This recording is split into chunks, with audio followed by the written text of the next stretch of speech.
몇 년 전에 우리나라에 칭찬 열풍을 일으켰던 책이 있죠. 칭찬은 고래도 춤추게 한다. 여러분 기억하는 책 제목일 겁니다. 몸무게가 3톤이 넘는 범고래가 관중들 앞에서 멋진 쇼를 펼쳐 보일 수 있는 것은 그 고래에 대한 조련사의 칭찬 때문이다라고 말합니다. 저자는 책에서 칭찬의 유용성을 거듭 강조합니다. 잘한 일에 초점을 맞추고 칭찬을 해줘라. 칭찬은 결코 배신을 하지 않는다. 이런 말인데요. 저는 목회자이기 때문에 예수님은 얼마나 칭찬을 자주 하셨을까 생각을 해보았고, 또 그 관점에서 성경을, 예수님의 삶을 살펴보았습니다. 의외로 우리 예수님은 칭찬을 자주 하지 않으셨어요. 그런데 꼭 필요한 경우에 칭찬을 해주신 것을 알 수 있습니다. 그 특별한 믿음을 보였던 백부장이나 12해를 혈루증을 앓았던 여인이나 중풍병자의 4명의 친구들, 그들의 그런 믿음의 행동을 보시면서 주님은 간접적으로 칭찬을 하시죠. 내가 이런 믿음을 본 적이 없다. 내 믿음이 너를 구원했느니라. 이런 간접적인 칭찬을 하신 것을 알 수 있습니다. 그런데 신약 성경을 보면 예수님이 직접적으로 칭찬을 해주신 경우가 딱 3번이 나오는데요. 그 중에 2번은 5달란트로 5달란트를 남긴 종을 향해서 예수님이 주인의 형식을 빌려서 이렇게 말씀합니다. 잘하였도다. 직접적으로 칭찬을 해주십니다. 또 2달란트로 2달란트를 남긴 종에게도 잘하였도다라고 칭찬을 해주세요. 할렐루야. 잘하셨습니다. 너무 좋은 칭찬이잖아요. 그러면 3번째 칭찬은 언제 나옵니까? 오늘 본문에 나옵니다. 사도 바울을 통해 주님이 칭찬을 하시죠. 힘들게 사역하고 있는 주의 종들을 돕고 또 멈추지 않은 구제와 선교로 바울의 사역에 동참했던 빌립보 교회 성도들을 향해서 잘하였도다라고 칭찬을 해주십니다. 우리에게 한 가지 꿈이 있다면 인생을 다 마치고 예수님 앞에 섰을 때 이런 칭찬을 받는 것이 아닐까 생각해 봅니다. 제가 주님 앞에 섰을 때 주님이 잘하였다라고 칭찬을 해주시면 얼마나 좋겠습니까? 그 칭찬 받는 게 저의 꿈입니다. 또 우리 장로님들, 우리 두란노교회 성도님들이 주님 앞에 섰을 때 주님으로부터 잘하였다, 인생을 참 잘 살고 왔노라라고 칭찬을 해주시는 걸 지켜볼 때 목회자로서 얼마나 뿌듯하고 보람될까 생각을 해봐요. 우리 주변에는 우리가 돌아보고 도와주어야 할 많은 주의 종들과 믿음의 형제 자매들, 하나님의 사람들이 있습니다. 하나님께서는 우리들이 나만 생각하고 나의 만족만을 추구하며 사는 나 중심적 삶의 범위에서 좀 벗어나서 거룩한 일탈이라고 표현할까요? 그런 시선을 좀 밖으로 돌리고 주변에 나보다 더 어려운 환경에서도 꿋꿋하게 주의 길을 걸어가고 하나님께 받은 사명 감당해 나가는데 헌신하는 그런 하나님의 사람들을 돌아봐 주기를 원하십니다. 사도 바울과 같은 사람 우리 주변에 있습니다.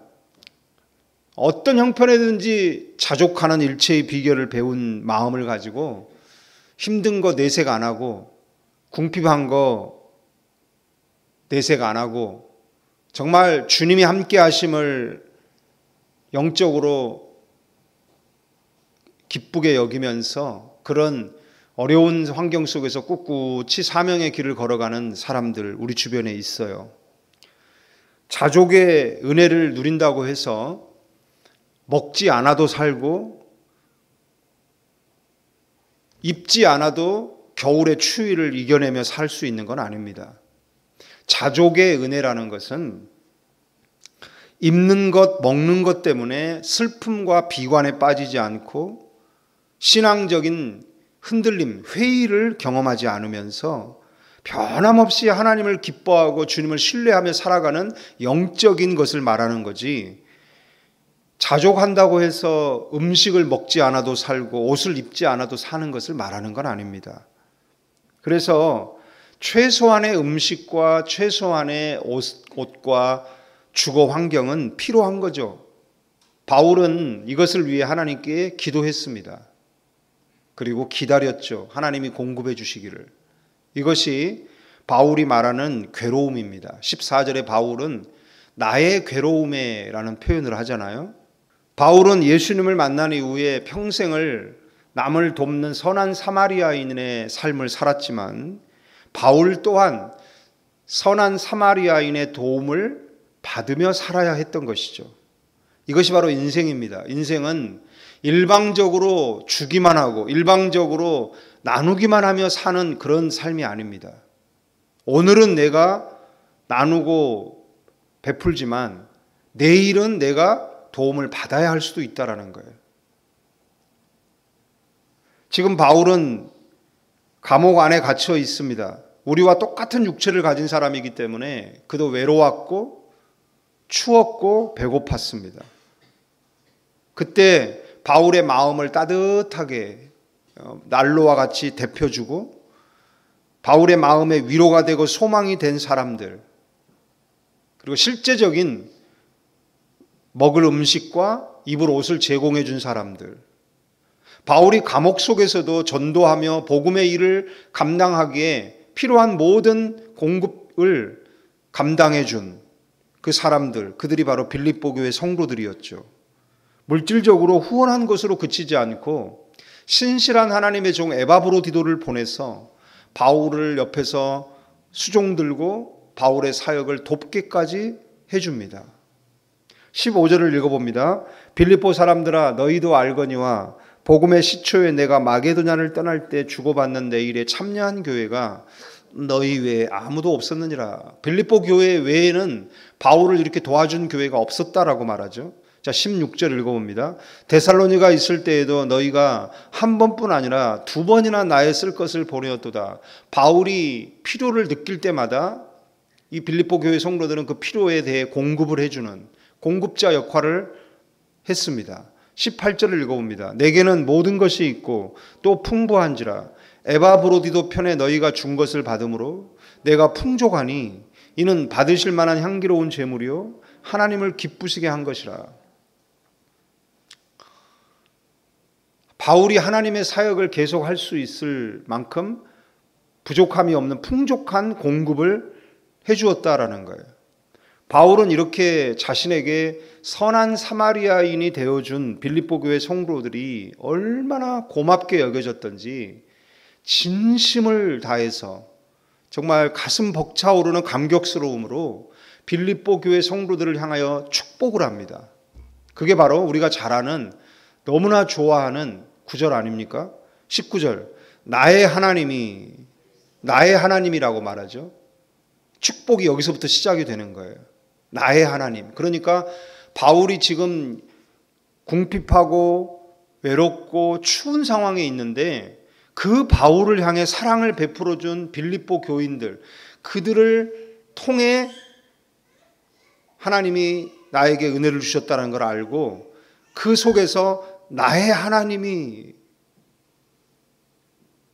자신에게 은혜를 주신 하나님, 그 하나님의 사랑으로 성도들을 축복합니다. 뭐라고 축복하죠? 그리스도 예수 안에서 영광 가운데 그 풍성한 대로 너희 모든 쓸 것을 채우시리라. 이게 바울이 어떤 마음으로 지금 빌립보 교회 성도들을 향해서 이 축복을 하고 있는지 그 마음이 느껴집니까, 여러분? 20절을 보면 하나님 곧 우리 아버지께서 아버지께 세세 무궁하도록 영광을 돌릴지어다. 아멘. 빌립보 교회 성도들을 바라보면서 하나님께 영광을 올려드리고 있습니다. 주의 종 사도 바울. 바울이 볼 때 이렇게 자신에게 선한 사마리아인이 되어준 빌립보 교회 성도들이야말로 이렇게 채워주시는 하나님의 복을 받을 자격이 있다라고 본 것이죠, 바울은. 그래서 주의 종의 마음으로 하나님이 함께 하시는 그 은혜로 그 자격이 되는 성도들을 향해서 정말 두 손 들어 온 마음을 다해 축복하고 있습니다. 여러분들을 아는 주의 종들, 여러분들을 아는 하나님의 사람들이 여러분들을 이렇게 축복하게 하십시오. 제가 오늘 하고자 하는 말은 이겁니다. 여러분들을 알고 있는 주의 종들, 여러분들을 알고 있는 하나님의 사람들이 기도할 때마다 여러분들을 향해 두 손 들고 이 축복을 하게 하십시오. 이것이 가장 복 있는 사람의 모습입니다. 정말 여러분들을 위해서 기도하는 주의 종과 하나님의 사람들이 기도할 때마다 벅차오르는 감격으로 고마워서 뜨거운 눈물을 흘리면서 하나님, 두란노교회 장로님, 집사님, 두란노교회 성도들을 향해 내가 기도합니다. 영광 가운데, 하나님의 영광 가운데, 예수 그리스도의 영광 가운데 그 풍성한 대로 모든 쓸 것을 채워주시옵소서. 이 기도는 내가 나를 위해 하는 기도로 적용되는 기도문이 되어서는 안 된다라는 거예요. 이 기도는 내가 말없이 도와주고 구제하고 선교해서 그 도움으로 살아가는 사람들이 바로 나를 위해서 기도할 때 써야 하는 기도문이요 성경 구절이라는 거예요. 이걸 우리는 알아야 합니다, 여러분. 내가 나를 위해서 이 기도문을 적용할 게 아니라는 거예요. 여러분, 우리를 위해 이렇게 기도하는 주의 종과 하나님의 사람들이 있습니까? 앞으로의 삶 가운데 있기를 바랍니다. 나의 삶을 이렇게 인정해주고 내가 하나님께 복받을 자격이 된다라는 것을 인정해주면서 나를 위해 두 손 들어 축복하는 사람들, 그런 사람들이 있는 성도가 저는 진정한 그리스도인이라고 저는 생각합니다. 전도자 D.L. 무디는 빌립보서 4장 19절 이 말씀을 자신의 은행 구절이라고 했습니다. 나의 은행장님은 하나님이시고 나의 지점장님은 예수님이시다라고 하면서 내 은행의 자산은 그 영광 가운데 풍성한 대로 자산이 쌓여 있고 그 자산은 나한테 무한 대출이 되는데 얼만큼 대출이 되느냐? 내 모든 쓸 것만큼 대출이 된다. 이렇게 말을 했어요. 그런데 가장 중요한 게 뭔지 아세요? 하나님은 자격이 되는 사람에게 대출을 해주신다라고 합니다. 신용 대출을 하려면 신용이 자격이 돼야 은행이 문을 열어주잖아요. 아무리 많은 자산을 가지고 있는 은행이라 해도 대출해 줄 사람이 자격이 안 되면 절대로 문을 열어주지 않습니다. 그럼 하나님의 은행은 어떤 사람에게 문을 열고 무한 대출을 해주는가? 바로 하나님이 맡겨주신 것을 자기 자신만을 위해 쓰는 것이 아니라 복음을 위해 헌신하는 주의 종들과 이웃들을 위해 아낌없이 쓰는 사람에게 하나님의 은행 문은 활짝 열립니다. 무한 대출이 이루어집니다. 아멘입니까? 아멘입니까? 잠언 말씀으로 다 같이 한번 읽어볼까요? 시작. 흩어 구제하여도 더욱 부하게 되는 일이 있나니 과도히 아껴도 가난하게 될 뿐이니라. 자, 그 다음 구절. 구제를 좋아하는 자는 풍족하여질 것이요 남을 윤택하게 하는 자는 자기도 윤택하여지리라. 자, 앞 구절을 다시 한번 보겠습니다. 흩어 구제하여도 더욱 부하게 되는 일이 있대요. 자, 하나님이 있다고 하는 일은 있는 거예요. 이게 여러분 절대로 안 일어나는 일인데 하나님께서 가능하다라고 말씀하는 게 아니에요. 실제 이런 일이 일어날 수 있습니다. 정말 여러분이 하나님이 주시는 복으로 부요한 삶을 살기 원한다면 하나님의 방법으로 일을 하셔야 돼요. 이게 일이라고 말하잖아요. 이게 어떤 사상이나 관념이 아니에요. 실제 우리의 삶 속에 일상생활 속에서 경험할 수 있는 일이래요. 흩어 구제하면 부하게 된대요. 그런 일이 일어난대요. 하나님이 부하게 해 주신대요. 아멘. 아멘. 이게 우리의 삶 속에 경험되는 일이 되길 바랍니다. 여러분이 그 일을 여러분의 일상에서 경험하면서 간증하게 되길 바랍니다. 이게 여러분 우리가 끌어안는다고 되는 게 아닙니다. 열심히 일해서 뭐 쌓고 아끼고 되어지는 게 아니라는 거예요. 열심히 끌어안고 있다가 엉뚱한 것에서 한번 뻥 터져가지고 손해보는 그런 일들이 얼마나 많습니까? 이게 인생이 내 마음대로만 된다면 세상에 성공하지 못할 사람이 누가 있겠습니까? 안 되는 게 문제죠. 하나님의 약속대로 할 때 하나님께서 그 삶을 책임져 주십니다. 하나님은 돕고 베푸는 자에게 더 많은 물질로 채워주십니다. 세상은 계속 우리들에게 돈을 사랑하게 하고 사랑하는 돈을 애지중지하며 아끼게 하고 집착하게 하고 소유욕에 빠지게 만듭니다. 그러나 하나님은 거꾸로 말씀하십니다. 나누라는 거예요. 구제하라는 거예요. 물질의 주인은 하나님이시기 때문에 하나님이 채워주시고 공급해 주시겠다라고 약속하십니다. 제가 어떤 분 이야기를 할 때 여러분이 좀 피부에 와닿게 느낄까 생각하다가 이 간증의 형식을 빌려서 최수종 씨 이야기를 좀 하겠습니다. 이분은 청와대 고위직 공무원 출신의 아버지를 둔, 그래서 유복한 가정에서 태어나 자랐습니다. 근데 아버님이 정년 퇴임을 하시고 모든 그 재산을 다 모아서 사업에 투자를 했는데 그만 사기를 제대로 당해가지고 쫄딱 망하게 됐어요. 하루아침에 거지가 됐다라는 거죠. 그래서 아버지는 그 충격을 너무 크게 받으셔가지고 그 충격으로 세상을 떠나시고 말았어요. 당시 미국에서 유학하고 있던 최수정은 모든 지원이 끊겼기 때문에 뭐 귀국할 수밖에 없었고 지낼 조그만 공간이 하나 없어가지고 그냥 서울역 그 노숙자 생활을 하면서 공사장의 인부로 매점의 아르바이트로 그 청년 시절을 보냈다라는 거예요. 지금도 그래서 힘들게 배우 생활해 나가는 그런 무명의 배우들을 보면 뭐 이렇게 눈물이 난다고 합니다. 껌 팔고 뭐 벽돌 쌓고 이런 일을 하면서 배우 생활을 이어가는 후배들을 보면 그렇게 애잔하대요. 자기가 그런 삶을 살았기 때문에. 근데 이 26살의 이 최수정 청년이 그때도 하나님을 열심히 믿고 있었기 때문에 주일날이면 교회에 가고 봉사하는 일을 꾸준히 하고 있었기 때문에 하나님이 너무 원망스러웠다라는 거예요.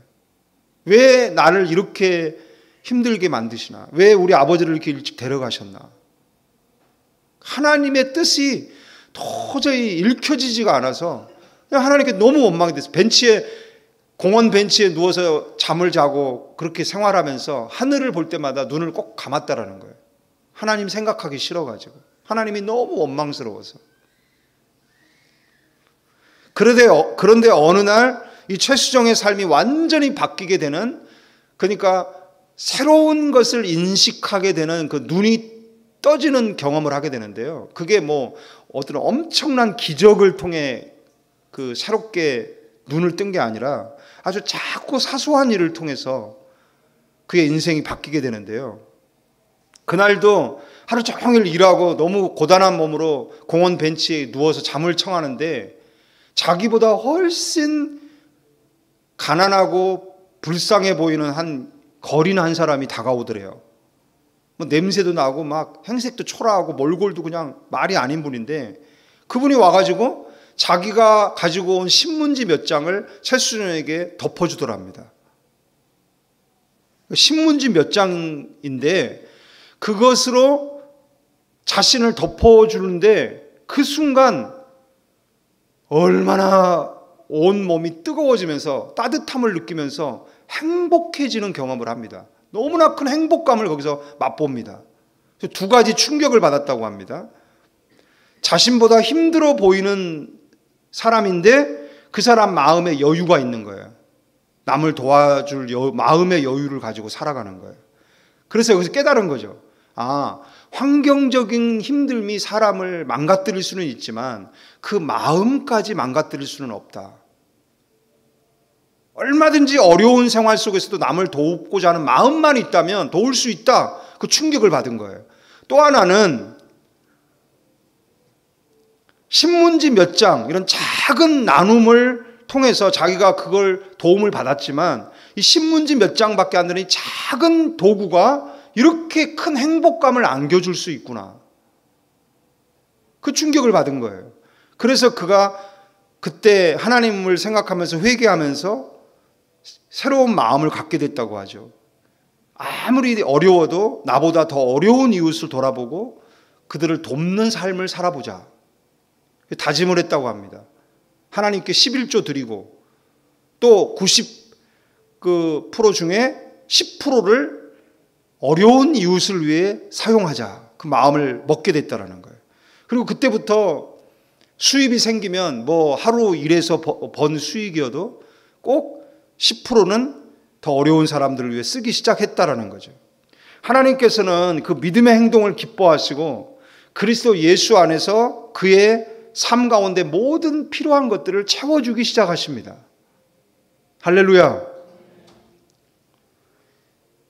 우연히 한 여고생의 과외를 맡았는데 영어를 잘하지 않겠습니까? 유학 생활을 하다 왔으니까. 그래서 과외를 맡았는데 그 여고생의 아버지가 KBS 예능국 국장님이었다는 거예요.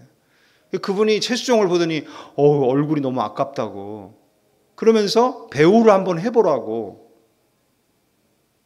권면을 했고 그래서 기도하는 가운데 배우로 데뷔를 했는데 그 첫 작품이 1987년에 방영된 KBS 청춘 드라마 사랑이 꽃피는 나무예요. 이게 방영이 되자마자 시청률 1위를 기록하며 대박을 터뜨렸어요. 선풍적인 인기를 얻게 되죠. 그 이후에 뭐 아들과 딸, 첫사랑, 태조 왕건, 대조영 출연하는 작품마다 대박을 터뜨리는 거예요. 시청률 제왕이라는 별명을 얻고 많은 국민들에게 사랑받는 배우가 되죠.